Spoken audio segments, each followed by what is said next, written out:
Good morning students.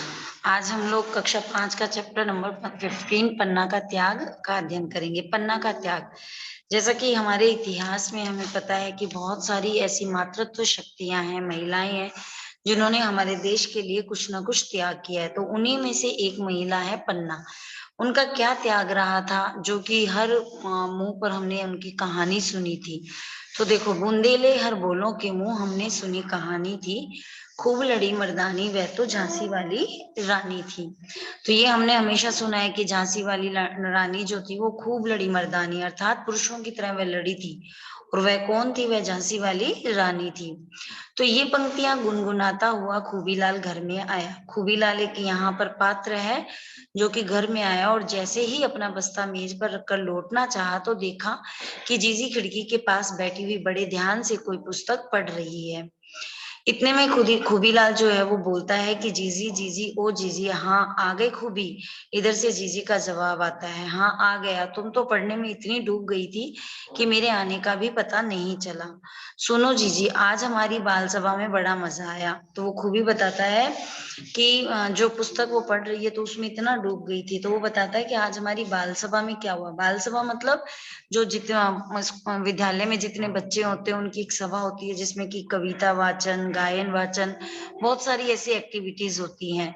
तो वो कहती है, जीजी अच्छा क्या हुआ? अंताक्षरी हो रही थी ना, रविंद्र का नंबर आया तो ब से आरंभ होने वाली कविता उसे आई ही नहीं। अंताक्षरी जैसे हम गानों की अंताक्षरी खेलते हैं, वैसे स्कूल के अंदर बाल सभा में कविताओं की, देशभक्ति गानों की जो है अंताक्षरी खेली जाती है। तब मैंने वह पंक्ति बोल दी, बूंदेले हर बोलों के मुंह। तो इसमें कौन सी बड़ी बात हो गई? सुन। तो जीजी कहती है, पलट कर जवाब देती है कि इसमें कौन सी बड़ी बात है। तो वो कहती है कि सुन तो सही जीजी, मैंने एक पंक्ति बोली थी ना, कुछ लड़कों ने हल्ला कर दिया और कहा पूरी कविता बोलो, पूरी कविता बोलो। मैंने खूब जोरदार स्वर में सुना दी, इतनी तालियां बजी जीजी की कुछ पूछो मत। तो अच्छा, तभी तुझे बड़ा मजा आया? जीजी ने हंसकर कहा। हाँ, खूबीलाल ने कहा। फिर पूछा, तुम क्या पढ़ रही थी जीजी? नारी की कहानी है, नाम है उसका पन्ना धाय, पन्ना धाय। तो यहाँ पर भारत में ऐसी बहुत सारी महिलाएं हुई है जो कि हमेशा हमारे देश को आगे बढ़ाने का प्रयास किया, देश के लिए बलिदान तक हुई है। तो यहाँ पर जो जीजी है वो भी बहुत ध्यान से खूबीलाल की जो है स्टोरी पढ़ रही है। खूबीलाल को बताती है कि पन्ना की जो है मैं स्टोरी पढ़ रही हूँ। तो उसके बाद में देखो क्या होता है कि वो बताती है कि उसका नाम जो है वो पन्नाध्याय है। अब पन्नाध्याय, हाँ। तो वह जो है नाटक की, अब आगे क्या होता है कि वह नाटक करते हुए कहती है कि वहां पर देखा कि पन्नाध्याय जो है बताती है कि वह नाटक तो तुम्हारे पाठ्यक्रम में है ना। पाठ्यक्रम का मतलब सिलेबस, जो हम पढ़ रहे हैं है ना, वो पाठ्यक्रम होता है। खूबीलाल ने जीजी के निकट आकर भोलेपन से पूछा। जीजी ने हंसकर कहा, मैं तेरा मतलब समझ गई, तू अब कहेगा मेरी अच्छी जीजी मुझे उस नाटक की कहानी सुना दो ना। होता है ना ऐसा कि जब कोई ऐसे हिस्ट्रिकल कोई चीज हम पढ़ते हैं तो हमारा उसमें क्या होता है, इंटरेस्ट आता है कि हमें भी सुननी होती है वो बात। तो ऐसा ही जो नाटक है वो खूबीलाल करने लग गया। खूबीलाल हंसने लग गया। सुनो खूबी, झांसी की रानी लक्ष्मीबाई, रानी दुर्गावती, बेगम चांद बीवी, अहिल्याबाई इत्यादि तो वे महिलाएं हैं जिनके पास शक्ति थी, संगठन का बल था। मगर मैं जिस नारी की कहानी कह रही हूँ उसका महत्व इस दृष्टि से अधिक है।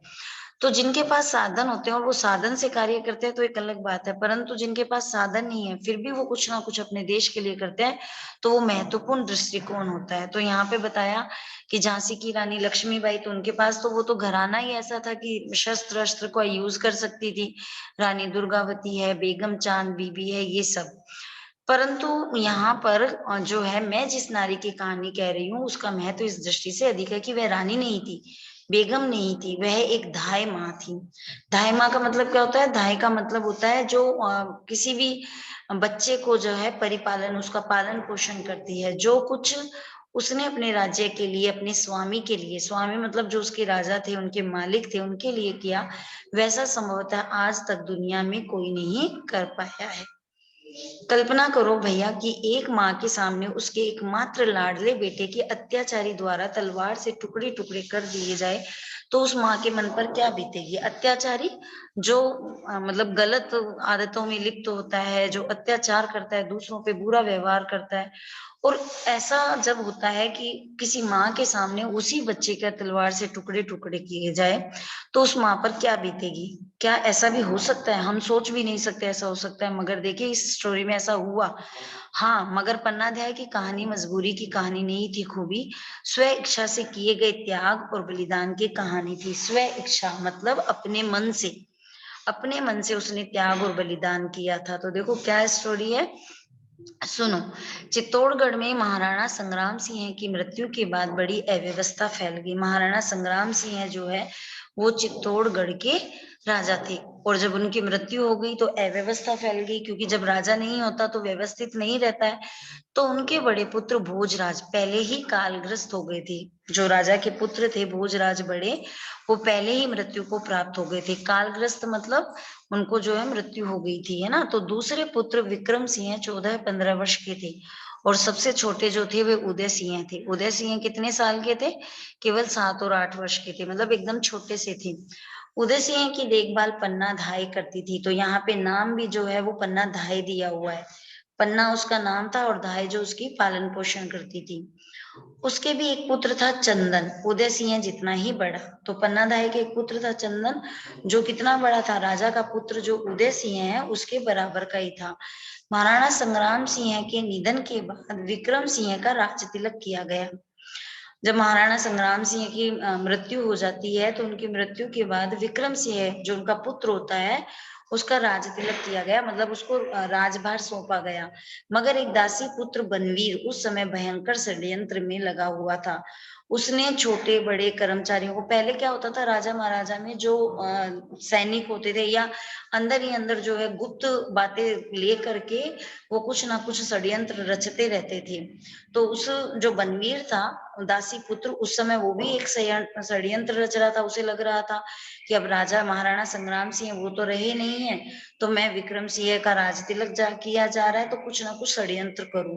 उसने छोटे बड़े कर्मचारियों को अपनी ओर मिला लिया, जितने भी वहां काम करने वाले थे उनको अपनी ओर मिला लिया था, और चित्तौड़ की राजगद्दी पर घात लगाए बैठा था। घात मतलब उस पर अपनी दृष्टि लगाए बैठा था। खूबीलाल, थोड़ी कल्पना करो कि जहां अधिकांश कर्मचारी जो पथभ्रष्ट हो जाते हैं, पथभ्रष्ट का मतलब यहाँ पे क्या हुआ, जो अपने रास्ते से भटक जाते हैं, है ना, जिनको पता नहीं होता कि हम क्या गलत कर रहे हैं सही कर रहे हैं, तो ऐसे रास्ते से भटकना। अबोध राजकुमारी, जिसे पता भी नहीं था, जो छोटा सा था राजकुमार उदय, वो अबोध था, उसे किसी चीज का ज्ञान नहीं था। राजनीति की चाल से वो अनभिज्ञ था, वो जानता ही नहीं था कि राजनीति क्या है और वहां क्या परिणाम हुए होंगे। खूबीलाल स्तब्ध होकर सुन रहा था, एकदम ध्यान से उसकी अपनी जीजी की बातें सुन रहा था। बोला, सचमुच उसकी स्थिति कठिन हो गई जीजी, क्योंकि कठिन तो होनी थी, वो एकदम छोटा सा था और उसके पिता भी मृत्यु को प्राप्त हो चुके थे।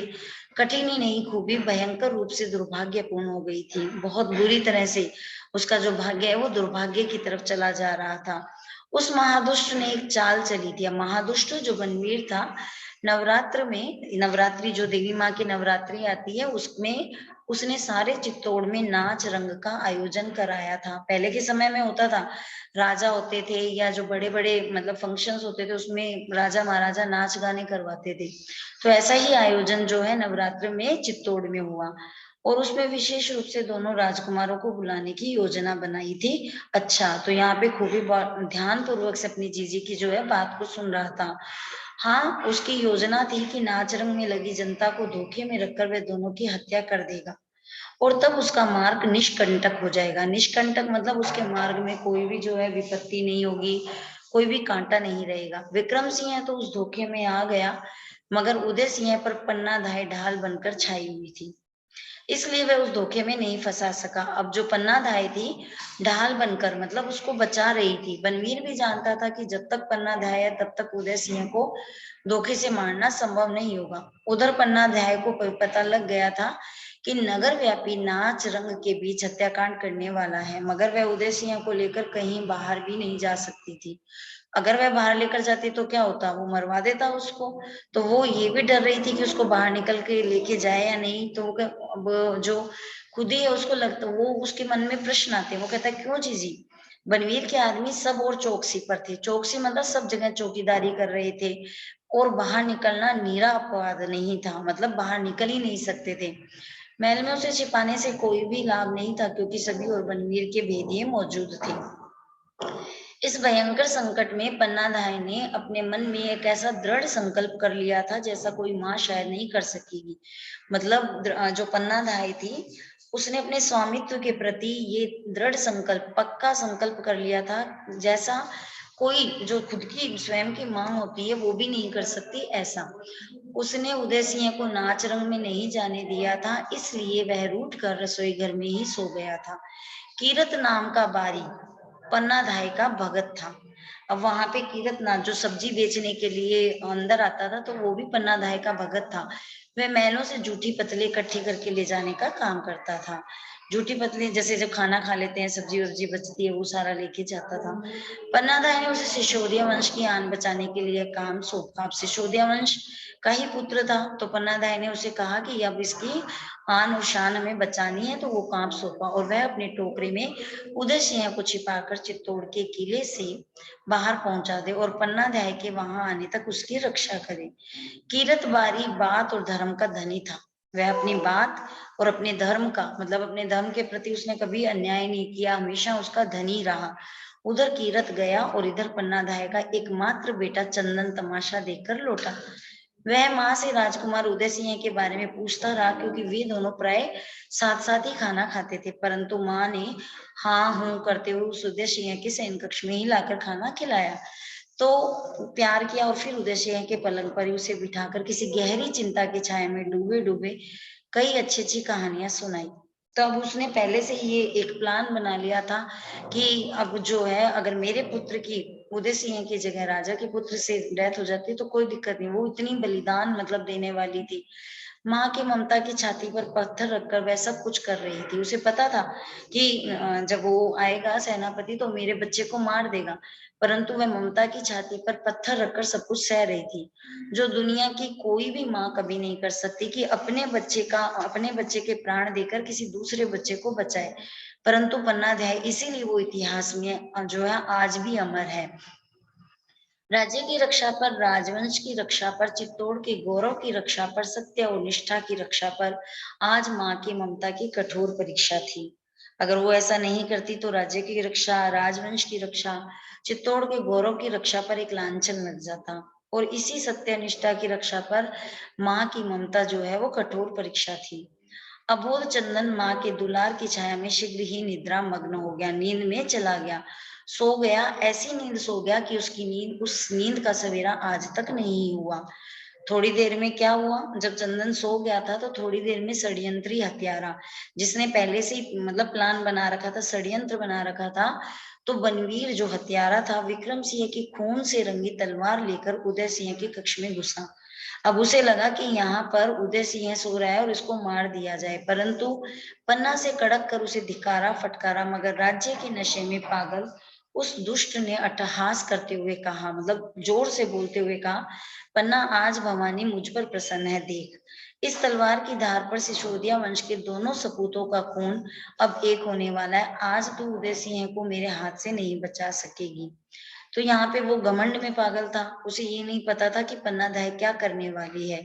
एक बार माँ की ममता ने सिर उठाया और पन्ना बनवीर के सामने गिड़गिड़ाने लगी, अरे नीच पातकी माने पापिन, अरे नीच पातकी, अबोध बालकों की हत्या करके तू क्या बहादुरी बखानता है? तू उदय सिंह की हत्या न कर, मैं उसे लेकर कहीं दूर चली जाऊंगी, कुछ तो दया कर। मगर बनवीर का हठहास सुनकर उसका छत्रित्व जाग उठा और वह कटार लेकर बनवीर पर टूट पड़ी। भाग्य दुष्टों का भी साथ दे देता है खूबी।